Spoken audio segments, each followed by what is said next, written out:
Welcome to NoobersTube. This is Cony, and today we're going to continue our gameplay of the Spiritfarer, and we are also going to read another Greek mythology revolving around the river Styx. This is about Orpheus and his beloved wife Eurydice. It is quite a tragedy, actually. So I hope you enjoy the video.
If you're new here, welcome to NoobersTube, and if you want to continue watching the Spiritfarer gameplay, Gods of War or other gameplay videos, you might want to subscribe and turn on the notification button so you will know when new videos are coming up.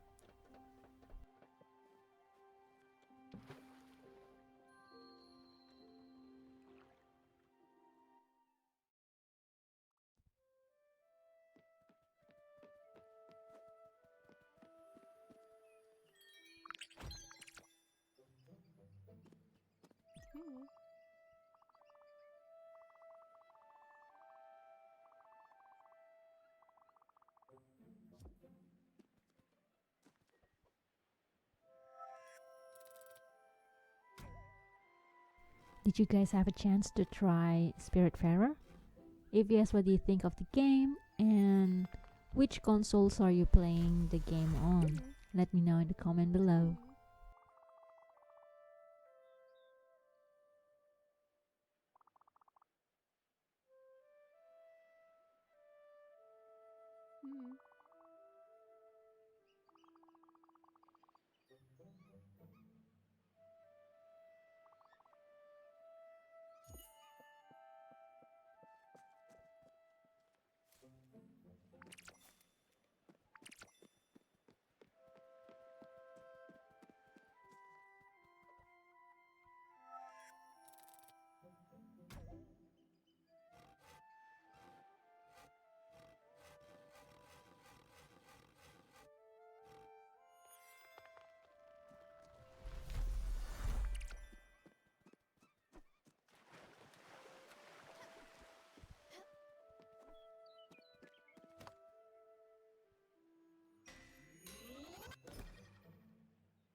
Orpheus and Eurydice.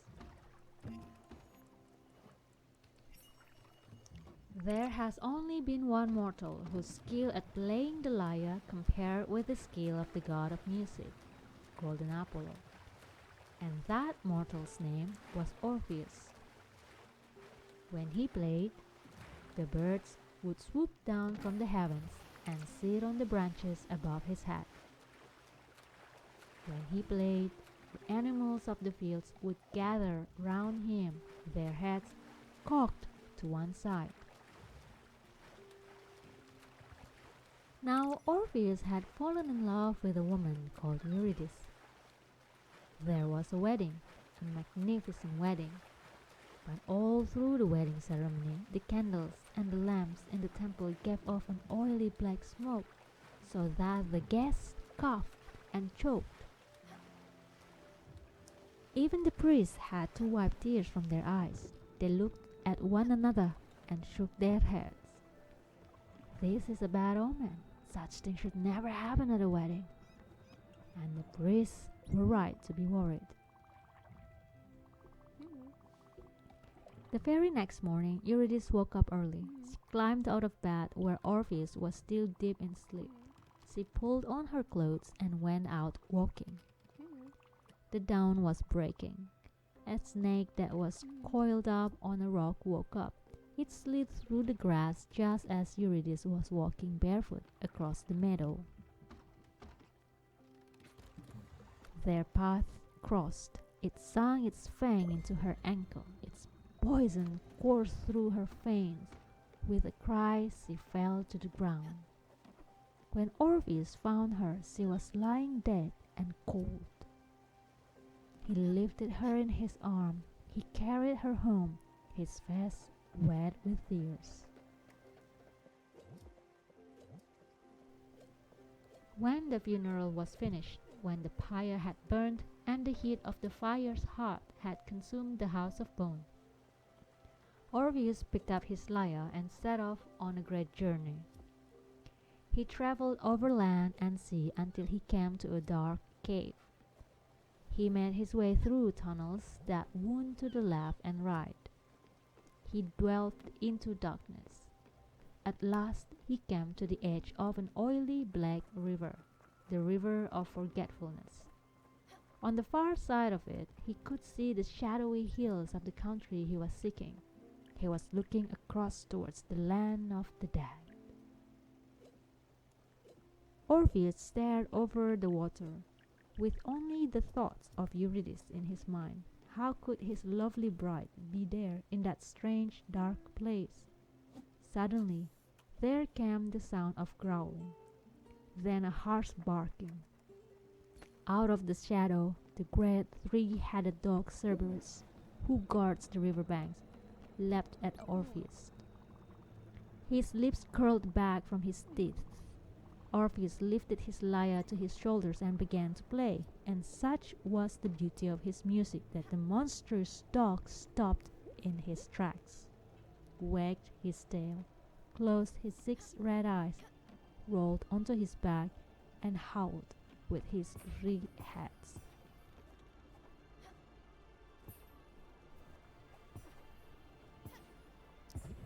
The beauty of the music floated out across the water and reached the ears of Charon, the ferryman.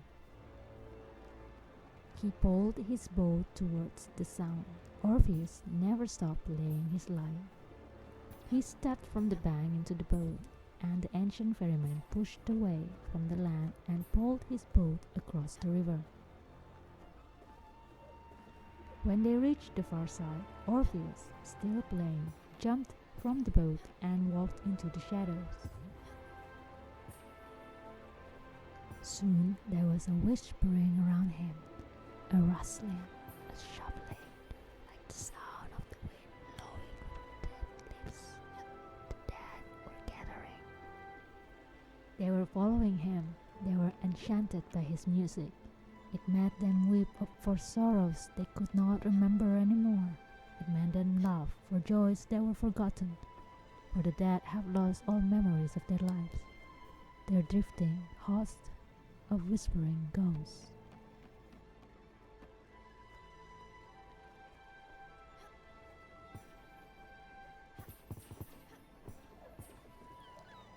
On and on Orpheus walked, surrounded by the dead. And then he saw a palace loom out of the shadows. As he approached it, the dead fell back. He found that he was walking alone. He was approaching the dwelling place of their king. He made his way between black gates. He climbed steps of black stone. A doorway of black ebony swung open before him. He entered the hall. At the far end of it there were 2 thrones. On one sat the king of terrors, Hades himself, his eyes as deep as open graves.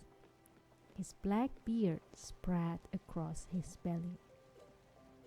Beside Hades sat his wife, beautiful Persephone. She was like a moon shining in a dark sky, like a mistletoe berry in the depths of winter. Orpheus, still playing his lyre, walked up to the 2 thrones. He stood before the god and goddess. He looked into their faces, and then he began to sing. We mortals are wretched things, and the gods, who know no care, have woven sorrow into the patterns of our lives. Even the sparrow on the branch, even the wren in the willow, knows more of sorrow than the thundering gods, who have never felt the cold hand of death closing around their hearts. But you mighty gods, you have known the sweet pains of love. You have felt Aphrodite's shining shafts. Great Hades, imagine those summer months when Persephone is gone, lasting forever. Imagine, if you can, her pale face crumbling into dust. That is how it is for mortal man. Great Hades, I beg you, give me back my Eurydice. There was a silence.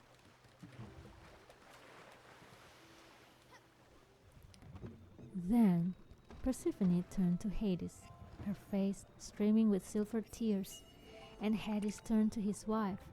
One oily black tear trickled down his cheek and splashed onto his beard. He drew breath and spoke. Fetch me the 3 fates. The 3 ancient sisters were brought before him, and the first who spins out the thread of a life, the second who measures its length, and the third who cuts it. Hades looks into the wrinkled, leathery face of the third sister. Find the cut thread of Eurydice's life and mend it. The third sister bowed before the god. Hades turned to Orpheus. Now go, leave my palace, leave my realm, and she will follow you. But do not look behind you. Do not look over your shoulders until the light of the sun shines full on your face. Orpheus bowed. He turned on his heel and left the palace. He made his way across the shadowy kingdom until he came to the river's edge. Charon, the ferryman, was waiting for him. He climbed into the boat. As he sat down, he felt it tremble, as if someone had climbed in behind him. He kept his eyes fixed on the far shore. When they reached the riverbank, he stepped out of the boat, and behind him he could hear footsteps, soft footsteps following him. As he journeyed, he could sometimes hear the snap of a twig. Sometimes he thought he could feel Eurydice's breath on the back of his neck. And still he looked ahead. He made his way through the tunnel of stone, and then at last he was out of the cave and breathing the fresh air of the living world. Above him the sky was bright with shining stars. Soon, he thought to himself, soon the dawn will break and the light of the sun will shine on my face. But as Eurydice was following Orpheus, she caught her foot on a stone. Oh man. She tripped and she fell. Orpheus heard her stumble, and without thinking, he turned to catch her in his arms. He tried to break her fall, and for a single moment, he saw her face, pale beneath the silver stars. And then his arms closed around empty air, and she was gone. Oh, that is so sad. In the land of many guests, the third fate cut the thread of Eurydice's life for the second time. And this time there would be no mending it. Oh. Orpheus turned. He ran back into the cave. He journeyed down into darkness until he came to the edge of the oily black water. He shouted her name, and there was no answer. And then the three-headed dog Cerberus came, growling and snarling and snapping at his ankle. And Charon, the ancient ferryman, cursed him and spat at him. Orpheus knew there could be no return to the land of the dead. So he made his way back to the living world, and he devoted himself to his music, which was more beautiful than ever, woven through with a silver thread of sorrow. And Orpheus never saw Eurydice again. Never.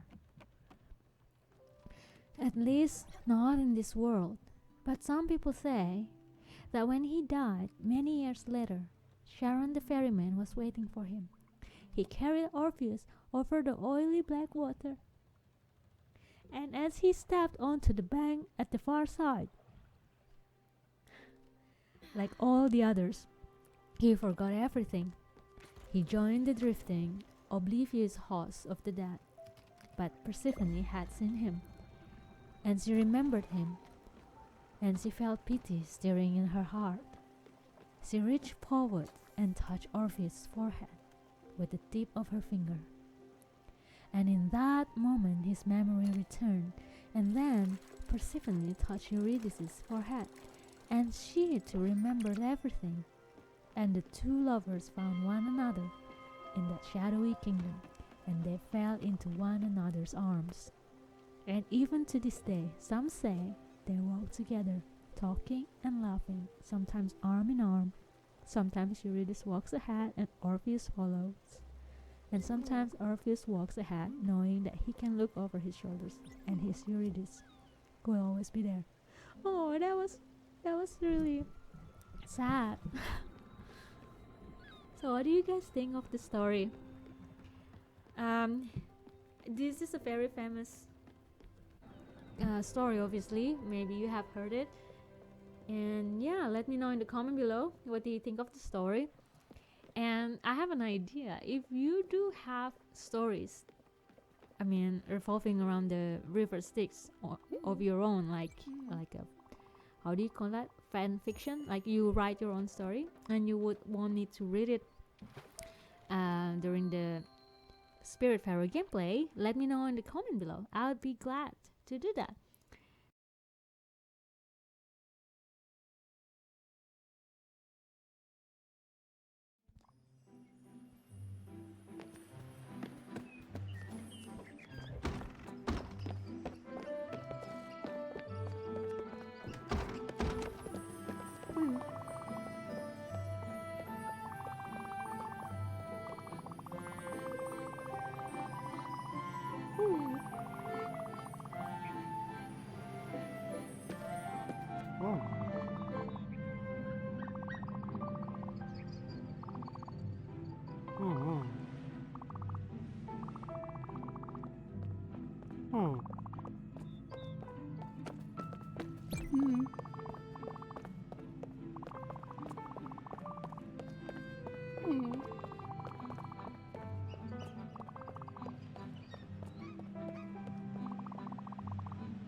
So we learned that Gwen doesn't like to eat fruit and also doesn't like to eat shellfish. So that's good to know.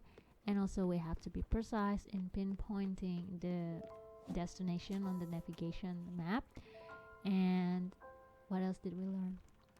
Well, obviously we heard the story of Orpheus and Eurydice. That was quite sad. Please let me know if you like this kind of format in the comment below, or if you prefer more of a gameplay without any commentary, so I can make better videos for you guys. And yeah, if you like this video, please give it a thumbs up and share it with your loved ones. And I'll see you on the next video. And take care. Love you guys. Mwah!